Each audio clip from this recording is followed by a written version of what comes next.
పవిత్ర hi. Hi. ఇది ఒకసారి చదవ. ఏంటిది? చదువు నువ్వే. గోధుమ పిండి, చక్కెర, ఆయిల్ 2 kgs, పల్లీలు, శనగపప్పు, బెల్లం, కొబ్బరి పొడుగులు, సంతూర్ సబ్బు కట్టలు, ఫినాయిల్. ఏంటిది? ఇవన్నీ మీ నాన్న తీసుకెళ్ళిండు. అవునా? 3 నెలల క్రితం ఖాతా బుక్ తిరిగేస్తే ఈ బిల్లు బయటపడ్డది. అయినా ఏంటబ్బా మీ నాన్న ఇక్కడ ఖాతా బిల్లు కట్టకుండా ఎక్కడో వేరే షాప్ నుంచి తీసుకుపోతాడు సామాన్లన్నీ. లేదులే సేటు, ఎక్కడో ఏదో జరిగినట్టుంది. మా నాన్నకి నేను సర్ది చెప్తాను. ఏం సర్ది చెప్తావులే కానీ సరే, నీకు గూగుల్ పే పనిచేస్తుందా? ఉంది సేటు, మొన్ననే శాలరీ కూడా పడింది.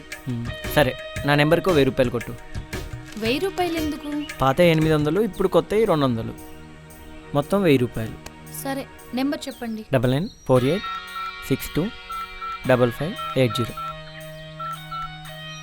సరే సేటు, అమౌంట్ పడ్డాయి, చెక్ చేసుకోండి. వచ్చినాయి, సౌండ్ వచ్చింది. అవును, మా ఇంట్లో వాళ్ళు సామాన్లు కావాలని మీకు చెప్పారా? చెప్పలేదు. మీరు తీసుకెళ్లే సామాన్లు మా షాప్లో తప్ప ఇంకెక్కడ దొరకవు.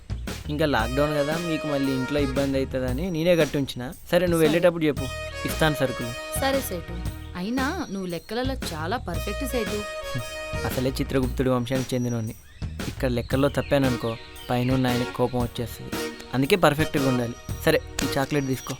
చాక్లెట్స్ ఎందుకు? తీసుకో అబ్బా, అది బిజినెస్, ఇది బాండింగ్. పవిత్ర, ఈ మాటలకేం తక్కువ లేదు. సరే, థ్యాంక్స్. థ్యాంక్స్ ఎందుకబ్బా, ఇది బోనస్. బోనసా? బోనస్ ఏంటి? ఇందాక నువ్వు 1000 రూపాయలు గూగుల్ పే చేసావు కదా, ఏదో స్క్రాచ్ కార్డ్ వచ్చి ఉంటుంది. సేటు జోక్ చేసాలే కానీ సరే తిను. ఇంకేంటి, వర్క్స్ ఎంతవరకు వచ్చినాయి? జరుగుతుంది, నీకు తెలిసిందే అవును, కదా. నీకు ఫేస్బుక్ ఉందా? ఉంది. ఓకే, నాకు రిక్వెస్ట్ పెట్టు. రిక్వెస్ట్ పెట్టాలా? తప్పదా?